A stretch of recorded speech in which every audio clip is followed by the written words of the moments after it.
Эстафета Победы отправилась по местам боевой славы Северной Осетии. Акция приурочена к 70-летию победы над фашизмом. Кубок, в котором находится горсть земли из Брестской крепости, побывал в Алагире и Буроне. Северооснинские пограничники передали символ эстафеты коллегам из Южной Осетии. Финиширует акция 28 мая в Москве. Пункт назначения – Поклонная гора. Доставленные кубки будут выставлены в музее Великой Отечественной войны. Победа для нас – это вот наша жизнь, в которой мы сейчас живем. Победу сделали наши деды, отцы, воевали, положили голову за нас. И вот на данный момент 70 лет прошло после этого. Но мы помним их героизм, что они сделали для нас.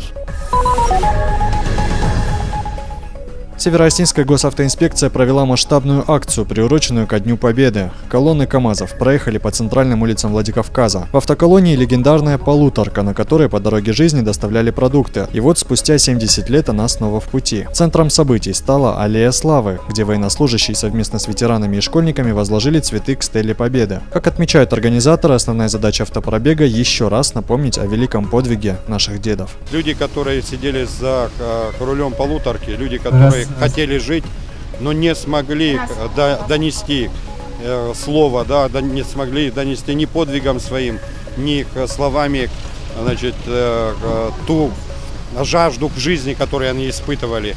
Сегодня, к великому сожалению, участники дорожного движения не ценят ни собственную жизнь, ни жизни других. Я хотел бы обратиться к ним и вот, пользуясь вот этими страшными для себя словами, вот, будьте достойны памяти павших за свободу.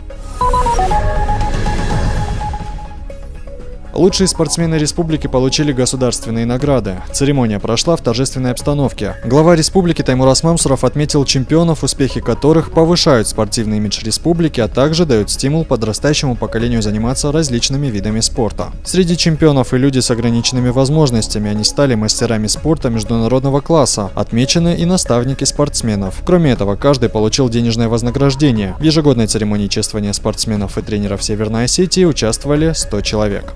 Мы знаем всех вас, за каждого из вас переживали. Мы знаем, что вы являетесь примером для тех, кто идет в спортзалы, на площадки, на поля. Вы имена, вы звезды, вы уже прославили себя, а это, особенно для мужчины, иногда становится и правильность, становится смыслом жизни. Прославить себя, свою фамилию, свой народ, защищать интересы своей республики, а если надо, и нашего государства. У вас это получается, и спасибо вам за это. Мэр Владикавказа Сергей Дзантиев провел прием граждан. Установить детскую площадку, разрешить приватизацию нежилого помещения, заасфальтировать придомовую территорию и многие другие просьбы были озвучены градоначальнику. Дзантиев все зафиксировал и обещал разобраться в ближайшее время. Подобные приемы столичная администрация проводит регулярно, однако результат не всегда бывает своевременным. Например, жильцы дома на проспекте Коста уже 5-й год просят построить детскую площадку, пока безуспешно. Структурные подразделения просто не выполнили указания главы города. Узнав об этом, мэр объявил выговор своим сотрудникам и обещал в ближайшее время выехать на место и разобраться в ситуации. Мне нужна земля в аренду, которую мы приватизировали. Мы понимаем, что и готовы потерять этот земельный участок, если используем не по назначению. Вот. Я смотрел цены на землю, слишком дорого получается. Если город поможет мне выделить для этого, то я с удовольствием потрачу свои деньги, и там во веки веков будет стоять детский центр робототехники.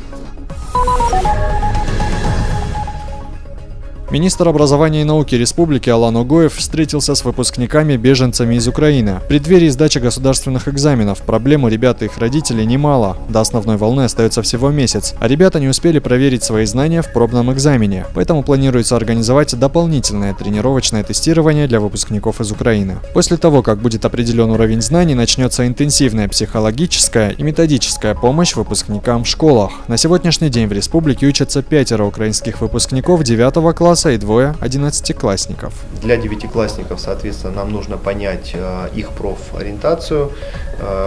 Кто-то изъявил желание узнать подробнее о средних профессиональных образовательных организациях, техникумах, колледжей. Часть ребятишек намерены продолжить обучение в 10 классе, соответственно, для того, чтобы получать высшее образование. Поэтому, исходя из возможностей и желания каждого из детей, мы постараемся скорректировать в оставшийся период времени их подготовку и, соответственно, дальше будем уже отслеживать то, куда они будут поступать и как они будут реализовываться.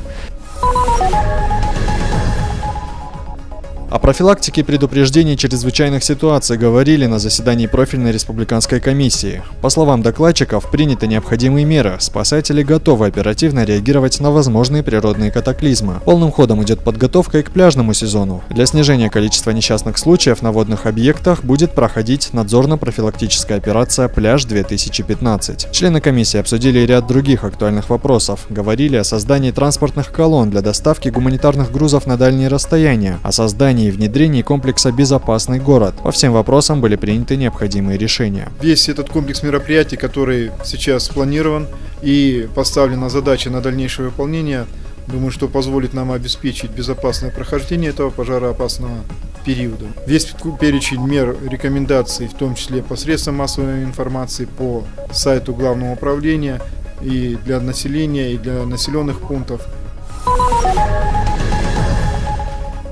Во Владикавказе стартовал 4-й республиканский фестиваль ансамблевого музицирования. Конкурс проходит в 3 возрастных категориях в номинациях «Аккомпанемент», «Фортепианный» и «Камерный ансамбль». В течение 2 дней жюри прослушает и оценит более 100 участников из музыкальных школ республики. Завершится конкурс 2 апреля торжественной церемонией награждения. Председатель жюри Лариса Гиргиева отметила, что с каждым годом профессиональный уровень участников возрастает. Эти конкурсы очень много дают. Во-первых, молодым музыкантам, которые принимают участие, которые готовят программы, учатся играть в ансамбле, наверное, воспитывают в себе навыки такого коллективного музицирования, где не только за себя отвечаешь, но еще должен слушать партнера, вместе с ним уметь создавать одно настроение, один образ.